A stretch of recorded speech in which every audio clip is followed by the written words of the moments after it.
la Bible dit, et le prophète dit, même si l'ange de l'Éternel était descendu à travers quelqu'un, à travers un prédicateur, si c'était un bon message de l'Éternel, il a parlé à la personne.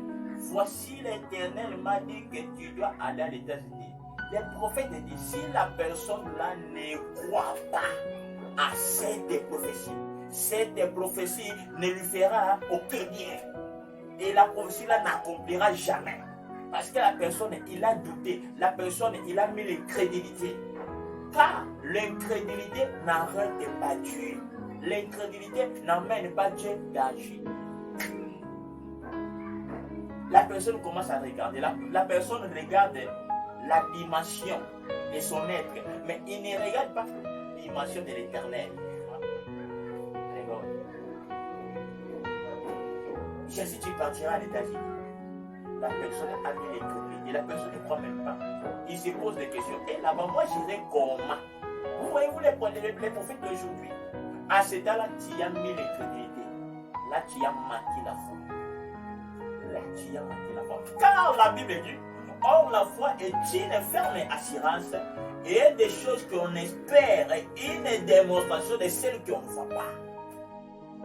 Un enfant de Dieu, lorsqu'il reçoit de tels messages, même si cela est invisible, il doit croire, il dira Amen. Et la Bible dit, quand tu crois ça, c'est là que tu appelles la chose là en scène. Quand tu crois, Amen Seigneur, je crois ce message. Quand tu appliques la foi à ce talent, même si tu n'avais aucune personne à l'États-Unis, dès que vous prenez cette parole, c'est là que tu dois appeler la chose en scène. Là, Dieu fera en sorte que cette prophétie prend la position. Là, tu trouveras, Dieu lui-même, il va aller susciter quelqu'un là-bas à l'États-Unis. Peut-être que Dieu fera un canal comme ça. À des fois, toi, tu utilises les réseaux sociaux, tu racontes avec quelqu'un. Donc là, Dieu va commencer à ouvrir la porte. Tu ne connaissais pas, tu peux prendre ton téléphone. Tu peux recevoir un coup d'appel. Alors, Jancy, alors, c'est qui? Oui, nous sommes des inspecteurs de cet bâtiment et nous avons besoin de toi parce que tu avais placé votre dossier de mais c'est aujourd'hui qu'on vient d'analyser tous vos dossiers. À des fois, tu avais déjà intégré les dossiers longtemps. Il n'y avait aucune personne qui avait fait la suite de votre dossier. Mais, après avoir Dieu parlé, quand tu as cru à cette parole de l'Éternel que tu as aux États-Unis, là, tu vas commencer à ouvrir des chemins, des canaux.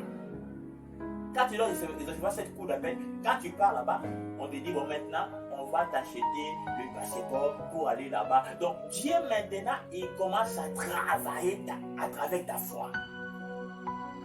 Il fait des comptes, tu pars à l'État-Unis. Pourquoi? Parce que Dieu t'a parlé et tu y as cru. Même si cela était un invisible, mais tu crois que cela va arriver. La foi veut dire croire sans invisible, mais tu crois que cela va arriver.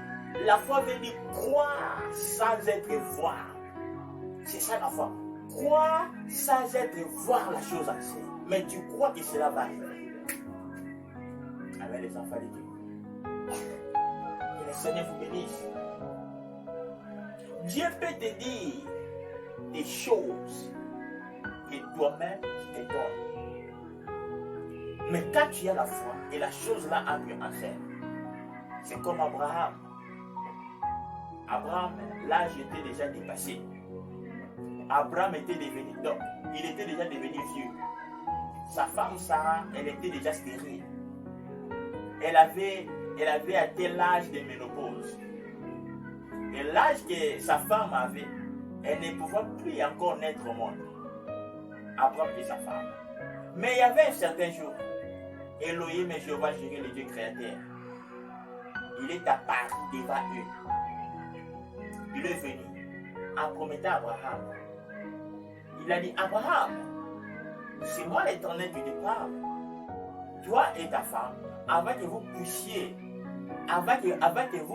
quitter ce monde, vous allez laisser un héritage ta femme Sarah aura la sainte et elle enfantera un fils. Son nom, ça sera Isaac. Et à cet âge-là, écoutez la femme d'Abraham, elle s'est moquée de Dieu. Là, Elohim, il a tourné les dos. Il a discerné ce que sa femme faisait à la maison. Et Elohim a dit, Sarah, pourquoi me moques-tu? C'est moi qui vous parle. Avant que vous puissiez laisser ce monde, vous allez naître au monde un fils Isaac. Et la Bible dit, Abraham, il est notre père de la foi. Abraham ne doutait pas par l'incrédulité à la promesse de l'Éternel. Lorsque Dieu a promis à Abraham, la Bible dit Abraham était ferme à cette promesse. Abraham savait, même si la promesse est tardée, il y aura un certain jour, cela va accomplir. Vous voyez la foi. La Bible dit que non, après que Elohim puisse parler, Abraham ne doutait pas par l'incrédulité. Abraham ne doutait pas par l'incrédulité. C'est là que la Bible dit, oh, la foi est une ferme assurance.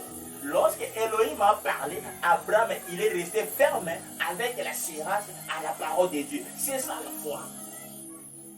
La chose n'est pas arrivée, même s'il était déjà désespéré, mais vu que c'est le Seigneur qui a parlé, Abraham, il a appliqué la foi pour attirer cette promesse d'être accomplie. C'est ça la foi. Et fait des comptes, Dieu avait regardé la foi d'Abraham, sa femme avait né au monde un fils au nom de Isaac. Vous voyez maintenant la foi. Et aujourd'hui, les chrétiens ont manqué la foi. Tu peux être malade aujourd'hui pour que tu sois guéri. Il faudrait que ta foi puisse attirer la guérison. C'est la foi qui attire toutes choses. S'il n'y a pas la foi, tu n'es rien. Amen, le enfant de Dieu. Que le Seigneur vous bénisse. Prenez avec moi Jacques, chapitre 2, verset 17. Jacques, chapitre 2, verset 17. La Bible dit, la foi sans les œuvres est morte. La foi sans les œuvres est morte. La foi sans les œuvres est morte.